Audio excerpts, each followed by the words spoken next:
Hello everyone. তো আবারও অনেক অনেক সরি, অনেকটা দেরি হয়ে গেল বধূ বরণের ভিডিওগুলো শেয়ার করতে। তোমরা প্লিজ কিছু মনে করো না।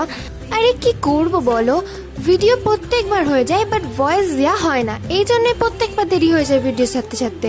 তো ফাইনালি আমাদের কাকিমণি চলেই আসে আমাদের বাড়ি। তারপর শুরু হয় যুদ্ধ, কিন্তু সেই যুদ্ধের আমরা কোনো ফল পাইনি। আসলে সেটা টাকা চাওয়ার যুদ্ধ ছিল না, সেই জন্যই। তারপর যে রিচুয়ালসগুলো থাকে সেগুলো এক এক করে হলো। আমি তো সবগুলোর নাম জানি না, তোমাদের সঙ্গে ভিডিও আমি শেয়ার করে দিয়েছি, দেখে নাও। এরপর সব রিচুয়ালসগুলো মিটে যাওয়ার পর আমরা সবাই একটু রিলস করে নিই। সেই রিলসগুলো যদি তোমরা দেখতে চাও তাহলে এক্ষুনি চ্যানেলে গিয়ে দেখে নাও। আর তার ছোটো ছোটো ক্লিপও তোমাদের সঙ্গে শেয়ার করেছি। আর হ্যাঁ, নেক্সট পার্ট কামিং সুন, তার জন্য অপেক্ষা করো। সাবস্ক্রাইব লাইক করে আমাদের পাশে থেকো। ততক্ষণের জন্য টাটা।